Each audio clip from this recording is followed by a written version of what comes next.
மத்திய கிழக்குல போர் நாளுக்கு நாள் தீவிரமடைஞ்சிட்டு வர இந்த சமயத்துல இந்தியாவில் லாக்டவுன் போடுவாங்களா அப்படின்ற ஒரு பேச்சு அங்கங்க பேசப்பட்டு வந்துட்டு இருக்கு.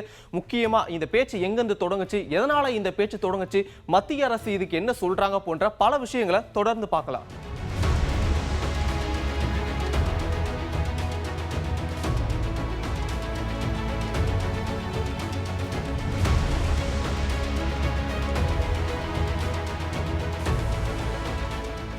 அமெரிக்காவும் இஸ்ரேலும் ஈரான் மேல கடந்த 28ஆம் தேதி ஒரு தாக்குதலை தொடங்கினாங்க. இதுக்கு பதிலடியா ஈரானும் தாக்க மத்திய கிழக்குல போரானது உருவானுச்சு. இந்த போர் நாளுக்கு நாள் தீவிரமடைஞ்சு இன்னைக்கு இந்த போருடைய நடந்து 4 வாரத்தை கம்ப்ளீட் பண்ணிருக்கு. இந்த போர்னால ஸ்டேட் ஆஃப் ஹார்முஸ் பகுதியை ஈரான் மூட, இதனால கச்சா எண்ணெய் விநியோகம் அப்படின்றது பல்வேறு நாடுகளுக்கு தடைப்பட்டுச்சு. முக்கியமா இந்தியாவில் எல்பிஜி சிலிண்டர் தட்டுப்பாடு ஏற்பட்டுச்சு. பல்வேறு நாடுகள்ல பெட்ரோல் டீசல் தட்டுப்பாடு ஏற்பட்டு விலை உயர்வு அப்படின்றது நிறைய ஏற்பட்டுட்டே இருந்துச்சு. இந்த நிலையில தான் இந்திய பிரதமர் மோடி அவர்கள் இப்போ சமீபத்தில் நடந்த நாடாளுமன்றத்தில் பேசும்போது கொரோனா காலகட்டத்தில் நம்ம எப்படி ஒரு இக்கட்டான சூழ்நிலையை நம்ம ஒரு எதிர்கொண்டோமோ அதே மாதிரியான ஒரு சூழ்நிலை தான் இப்போவும் இருக்கு அப்படின்னு சொல்லியிருந்தாரு.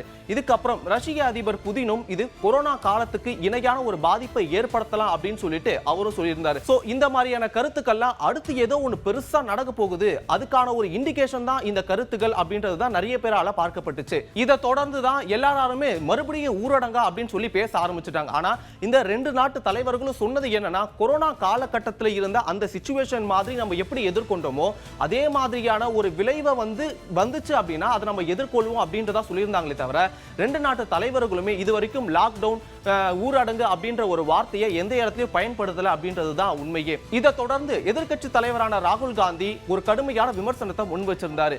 இந்தியாவுடைய வெளியுறவு கொள்கை அப்படின்றது பிரதமர் மோடி அவர்களுடைய தனிப்பட்ட கொள்கையா மாறிடுச்சு அப்படின்னும், இதோடைய விளைவு தான் இப்ப நீங்க பாத்துக்கிட்டு இருக்கீங்க அப்படின்னும், இது ஒரு யூனிவர்சல் ஜோக் அப்படின்னு விமர்சனம் பண்ணியிருந்தாரு. இது மட்டும் இல்லாம பெட்ரோல், டீசல், எரிவாயு, உரம் போன்ற விஷயங்களுக்கு இன்னும் வருங்காலங்கள்ல ஒரு மோசமான நெருக்கடி ஏற்படும்ன்ற ஒரு எச்சரிக்கையும் அவர் விடுத்திருந்தாரு. எதிர்க்கட்சி தலைவரான ராகுல் காந்தி அவர்களுடைய கருத்து இந்த லாக்டவுன் ஊரடங்கு அப்படின்னு சொல்லி பேசிட்டு இருக்காங்களே, சோ இவங்களுடைய இந்த கருத்துக்கு வலு சேர்க்கிற விதமா தான் இவருடைய விமர்சனமும் கருத்தும் இருந்துச்சு. நீங்க கேட்கலாம், எல்பிஜி சிலிண்டருக்கு அப்ப ஏன்பா இந்தியாவில் தட்டுப்பாடு ஏற்பட்டுச்சுன்னு. தட்டுப்பாடு ஏற்பட்டுச்சு தான். திடீர்னு ஒரு போர் ஆரம்பிச்சாங்க. இந்த போர்னால கல்ஃப் கண்ட்ரீஸ் மேல யாருமே தாக்குவாங்கன்னு சொல்லிட்டு எதிர்பார்க்கல. சோ அங்கிருந்து வர வேண்டிய நமக்கு கச்சா எண்ணெயும் எரிவாயும் வராதனால சோ அந்த டைம்ல நமக்கு தட்டுப்பாடு ஏற்பட்டுச்சு. அது அடுத்தடுத்த நாட்கள்ல மத்திய அரசு இந்த நடவடிக்கைகள்லாம் துரிதமா அவங்க மேற்கொண்டு பல்வேறு நாடுகள் கிட்ட இருந்து எரிவாயுவும் கச்சா எண்ணெயும் வாங்கினதுனால இப்ப தட்டுப்பாடு எதுவும் ஏற்படல அப்படின்ட்டு, முக்கியமா மாநிலங்களுக்கு வர வேண்டிய அந்த எரிவாயு சதவிகிதத்தை கூட இப்ப அதிகப்படுத்தி இருக்கிறதாவும் சில தகவல்கள் சொல்லுது. முக்கியமா பெட்ரோலியம் அமைச்சகம் இதுவரைக்கும் நமக்கு எந்த ஒரு தட்டுப்பாடும் ஏற்படல, இதுக்கு முன்னாடி இருந்த பற்றாக்குறையை நாங்க தீர்த்துட்டோம்,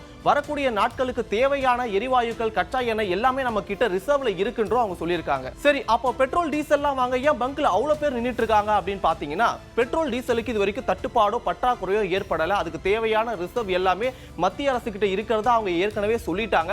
சோ இப்போ நம்மலாம் போயிட்டு அங்க பங்க்ல நின்னு வாங்குறதுனால இயற்கையான தட்டுப்பாடு ஏற்படுது, செயற்கையான தட்டுப்பாடு தான் ஏற்படும்னு நிறைய நிபுணர்களும் சொல்றாங்க. இது ஒரு பக்கம் இருக்க, பெட்ரோல் டீசல் மீதான கலால் வரியவும் இந்திய அரசு குறைச்சிருக்காங்க. சோ இதனால நம்மளா போயிட்டு ஒரு விஷயத்தை வாங்கி குவிக்கிறதுனால செயற்கையான தட்டுப்பாடு தான் ஏற்படும் சொல்லியிருக்காங்க. அதே மாதிரி பெட்ரோலியம் மற்றும் எரிவாயு துறை அமைச்சர் ஹர்தீப் சிங் பூரி என்ன சொல்றாரு அப்படின்னா, இந்த ஊரடங்குன்னு சொல்லி பரவிக்கிட்டு இருக்க தகவல் எல்லாமே பொய் தான், இது எதுவுமே உண்மை கிடையாது, எங்க கிட்ட தேவையான ரிசர்வ்ஸ் எல்லாமே இருக்கு, முக்கியமா பெட்ரோலும் இருக்கு, டீசலும் இருக்கு, கச்சா எண்ணெயும் நாங்க அங்கிருந்து வாங்கிட்டு தான் இருக்கோம், பல்வேறு நாடுகள் கிட்ட இருந்து எரிவாயும் எங்க இருந்து வாங்கணுமோ அங்க இருந்து எல்லா நாடுகள் கிட்ட இருந்து வாங்கிட்டு தான் இருக்கோன்ற தகவலை அவர் சொல்லியிருக்காரு.